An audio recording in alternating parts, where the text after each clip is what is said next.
오늘 설교는 두 개의 설교를 이어서 하도록 그렇게 하겠습니다. 첫 번째 설교입니다. 우리 삶에 또 터닝 포인트가 있죠. 한 사람의 인생이 바뀌는 결정적인 분기점이 있습니다. 저는 오늘 우리가 함께 나눌 사도행전 10장은 사도행전에서뿐 아니라 기독교 역사에 있어서 중요한 터닝 포인트다, 그렇게 생각을 합니다. 그렇게 놓고 본다면 8장 그 앞에 있었던 사울의 회심, 그러니까 바울의 회심, 바울이 다메섹에서 하나님 만난 것과 오늘 요 본문하고 나중에 사도행전 15장에 예루살렘 회의가 있습니다. 이것이 사도행전뿐 아니라 교회사에서도 아주 중요한 터닝 포인트라고 볼 수가 있습니다. 자, 그러므로 그만큼 중요하다는 얘기고요. 그 다음 오늘 본문이 사도행전 맥락에서 또 차지하는 포인트가 뭐냐면 우리가 사도행전 1장 8절을 좀 자주 기억하면 좋겠습니다. 예루살렘, 유대, 사마리아 땅끝까지 했을 때 땅끝이 뭐냐면 바로 이방인을 말하거든요. 그러니까 이방인에게 복음을 전하는 하나의 포인트, 결정적인 지점이고 이제 시점, 순간이다라는 거죠. 물론 이 가이사라라는 곳은 지리적으로는 이스라엘 아니니까 땅끝은 아닙니다. 그렇지만 고넬료라는 사람의 성격이 바로 이방인이기 때문에 땅끝을 의미한다, 이렇게 볼 수가 있을 겁니다. 자, 그래서 오늘 첫 번째 설교에서의 초점은 고넬료에 맞춰서 얘기를 하겠습니다. 이 고넬료가 어떤 사람이었기에 교회 역사의 물줄기를 바꾸는 한 동력, 지렛대 역할을 한 사람이 되었느냐라는 겁니다. 자, 오늘 본문에 보면 그는 이탈리아의 군대, 가이사라에 주둔하고 있는 로마 군대의 백부장이다 그럽니다.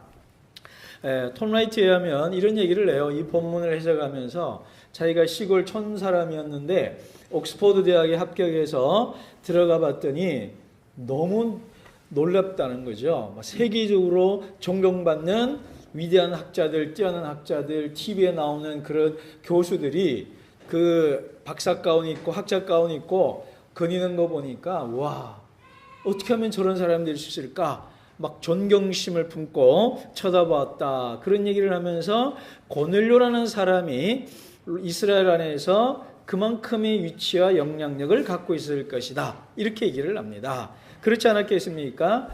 경찰도 아니고 군대 백부장이다, 100명의 군대의 리더십이다라는 것이 로마에서는 별것 아닌지는 몰라도 이스라엘 사람들에게는 대단한 사회적 영향력과 권력을 갖고 있었던 사람이다, 우리 이렇게 생각할 수 있습니다. 자, 이 사람의 사회적인 성격을 봤다면 종교적인 측면에서 고넬료가 어떤 사람인가를 보면 2절에 세 개의 단어가 나옵니다. 첫 번째 경건하다, 두 번째 기도, 세 번째 구제라는 단어입니다. 우리가 이걸 어떻게 해석할 수 있을까요? 경건, 기도, 구제가 병렬할 수 있는 세 개의 분리된 것으로 볼 수 있을 겁니다. 근데 제가 이렇게 보니까 한 단어로 집약할 수 있을 겁니다. 경건입니다. 그러면 기도와 구제는 뭐냐면 경건을 구체적으로 설명하는 예다, 이렇게 볼 수 있습니다. 여러분 마태복음 6장에 보시면 예수님이 경건과 관련된 세 가지 종교적 행위를 예시를 들어서 설명하고 있습니다. 첫 번째가 기도고, 첫 번째가 구제고, 두 번째 기도, 세 번째는 금식입니다.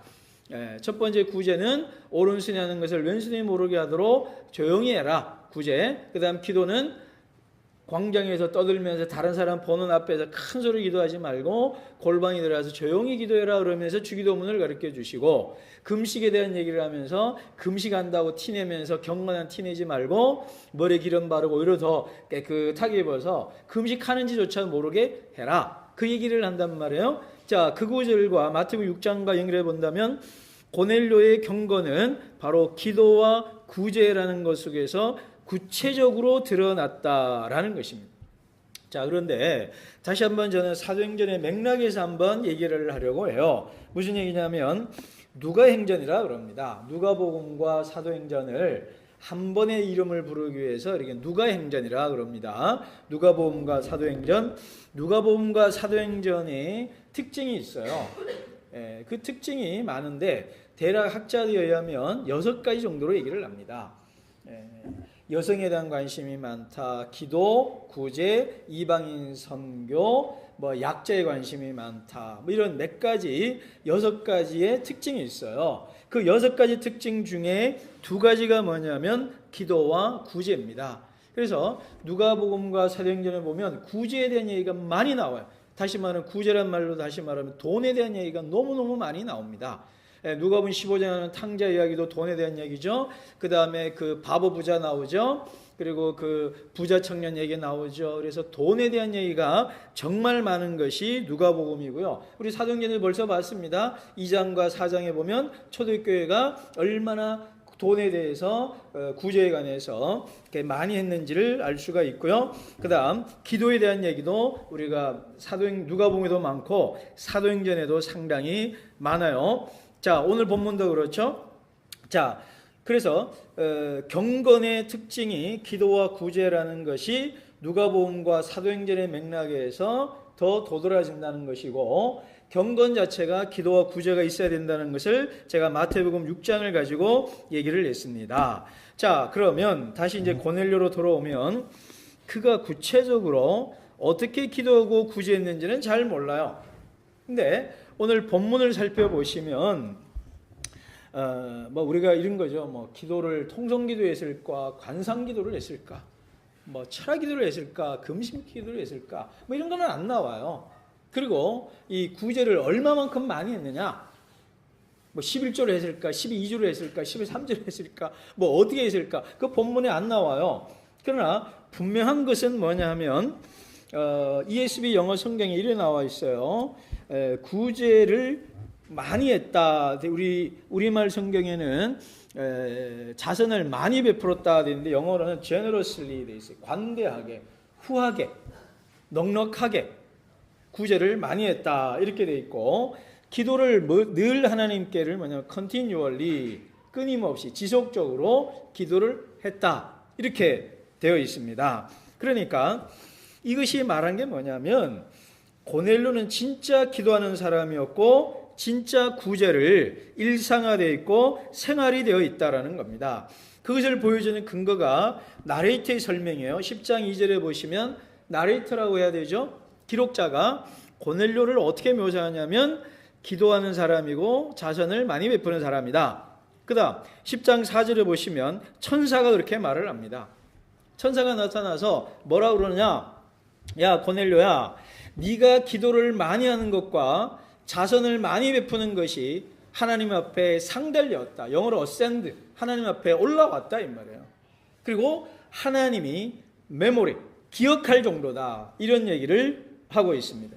그러니까 그 양을 우리가 따지자는 게 중요한 것이 아니라, 첫 번째는 기도와 구제가 하나님 앞에 상달된다는 것, 하나님이 기억한다는 것이고, 두 번째, 그의 여기서 본문을 쭉 읽어보면 많이 했다는 것을 강조하고 있다는 것은 분명히 나타나죠. 기도했다, 구제를 했다, 그것도 중요한데 또 한편 중요한 게 뭐냐면 많이 했다라는 것을, 항상 기도했고 많이 구제했다는 것이 고넬료를 설명하고 있다라는 것입니다. 그래서 경건이라는 것은 한편으로 수직적으로 하나님과의 관계예요. 그래서 to God, 하나님에게 기도했고, 그 다음에 to the people, 영어 성경에 보면 사람에게 자선을 베풀었다 이렇게 되어 있어요. 그래서 우리가 하나님과 사람과의 관계를 기도와 구제로 나타내고 있는 것입니다. 저는 우리 사랑하는 성도 여러분들이 고넬료와 같았으면 좋겠습니다. 고넬료와 같았으면 좋겠습니다. 그럼 제가 고넬료 낼게요. 그래서 기도하는 사람들, 그리고 구제하는 사람들, 열심히 일을 해서 돈을 번 것으로 나를 위해 쓸 뿐 아니라 하나님과 교회와 이웃에서 쓸 줄 알고 늘 말씀 묵상하고 하나님 앞에서 기도하는 사람들, 그게 인생의 행복이라는 생각하고요. 그게 바로 오늘 본문에서 경건의 모습이다라는 것입니다. 여러분 오늘 본문에 보시면 하나님 앞에서 그런 말이 나옵니다. 하나님 앞에 기억이 되었다. 하나님 앞에 올라갔다. 그런 얘기를 합니다. 여러분, 우리가 주님 앞에 서는 날이 올 겁니다. 주님 앞에 서는 날이 올 겁니다. 그때 하나님이 우리에게 이런 얘기를 해주면 좋겠어요. 나 너 기도한 거 내가 듣고 있다. 그리고 네가 다른 사람에게 구제를 많이 한 것을 내가 너 기억하고 있다. 그러니까 하나님이 나를 어떻게 기억해요? 기도하는 사람, 구제하는 사람.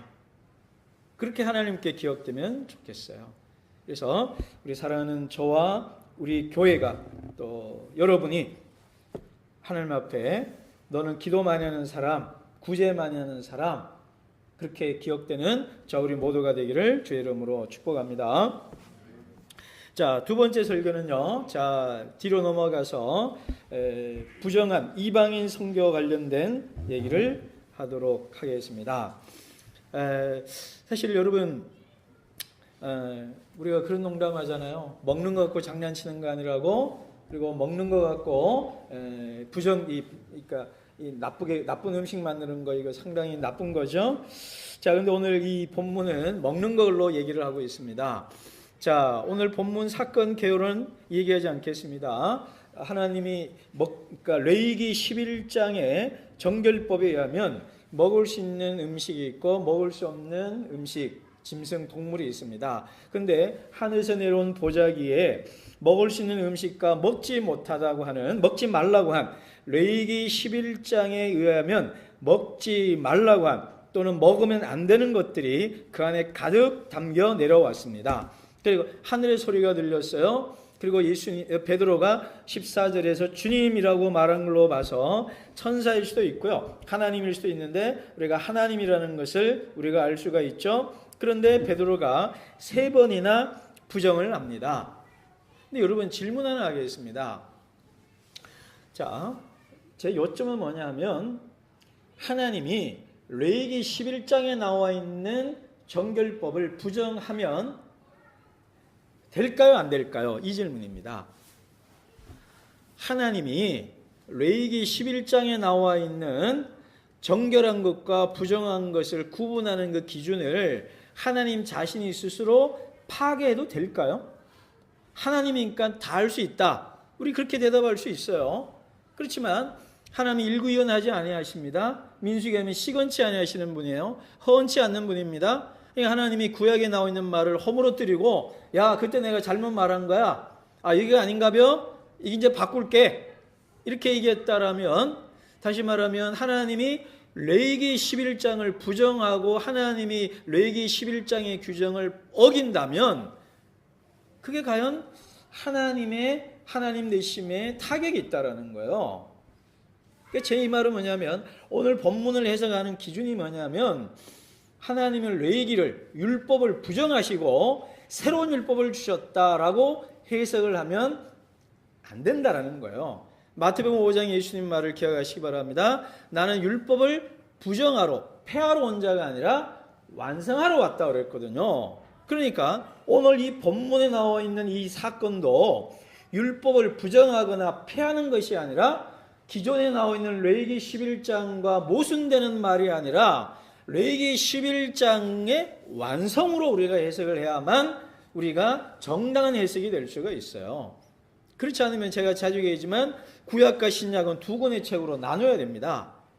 그러면 예수님은 구약 성경에 말한 메시아, 하나님의 아들이 아니에요.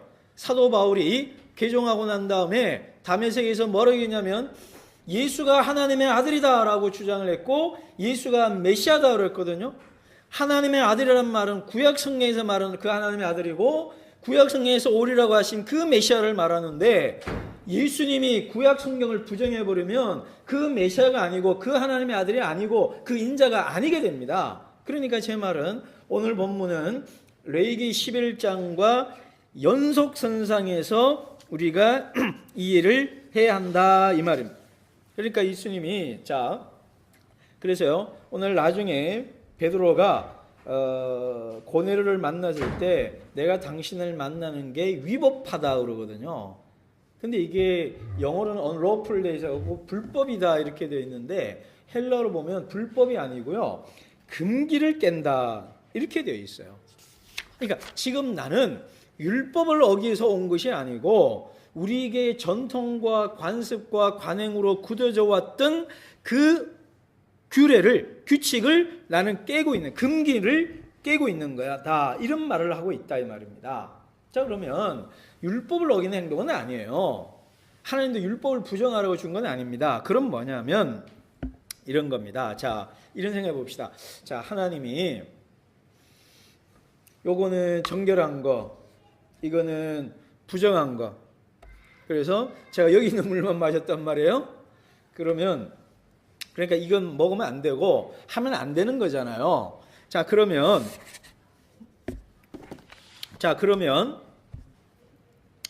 하나님이 이거는 먹고 이건 먹지 말라고 했을 때 원래 의도가 뭘까요? 소극적으로 말하면 부정타지 말라 이 말이에요. 부정한 것을 먹음으로 내가 부정해진다 이 말이거든요.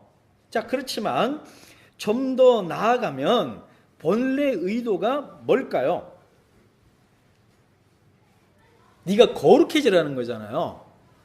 네가 거룩해지라고 하는 거예요. 네가 정결해지라 말이에요. 깨끗해라 이 말이에요. 클린해라 이 말이에요.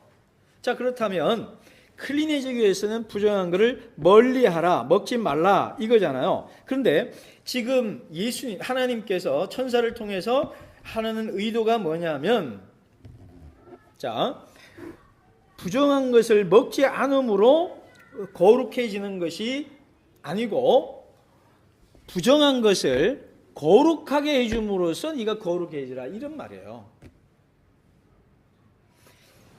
야, 너 부정하니까 너 안 놀아. 그렇게 해서 소외시키고 배제시키고 배타하는 것이 아니고 너 부정하니까 깨끗하게 해줄게 하는 것이 진짜 정결이다 이 말이에요. 여러분, 클린한 사람, 성경 영어로 클린이에요. 클린한 사람이 뭐냐면, 클리너가 뭡니까? 세탁기가 안 클린한 걸 넣어서 클린하게 해주는 게 세탁기잖아요. 그러면 진짜 레이기, 자 보십시오. 레이기의 핵심 의도가 뭡니까? 여러분, 레이기의 의도는 우리가 정결하다고 전제를 해요? 우리가 부정하다고 전제를 할까요? 부정한 사람이 성전에 나와서 정결하게 되는 규칙이 레이기입니다. 그러면 부정한 우리가 성전에 나와서 정결해지게 하는 게 레이기라면 부정한 음식, 부정한 사람을 성전인 예수님을 만난 우리가, 성전된 우리가 부정한 사람과 부정한 음식, 부정한 자를 정결하게 해주는 것이 레위기 11장의 원래 의도, 원래 목적을 성취하는 거예요. 자, 제 이해가 되나요? 그렇기 때문에 오늘 이 본문은 율법을 부정하는 것이 아니라 율법을 완성하는 것이고 율법을 실천하는 것이다 라는 것입니다. 이런 것들이 뒤와 연결되었을 때 거룩하다라는 것은 바로 앞본문에서 기도와 구제하는 사람이 거룩하고 경건해요.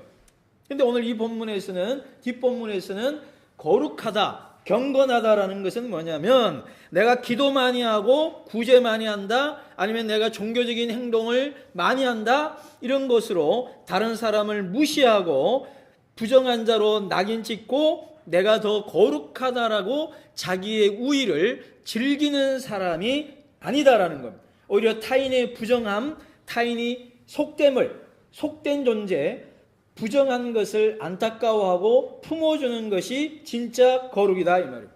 그러니 오늘 본문의 의도는 고넬료를 부정하고 속된 존재로 낙인 찍는 자가 거룩한 것이 아니고 사랑하고 품어주는 것이 진정한 거룩한 사람, 정결한 사람이다라는 것입니다.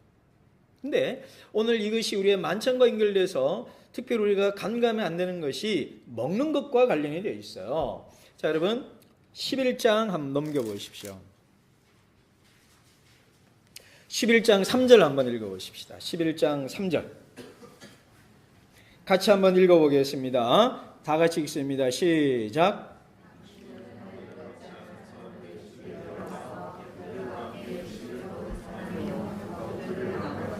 아멘. 여기서 포인트가 뭐예요?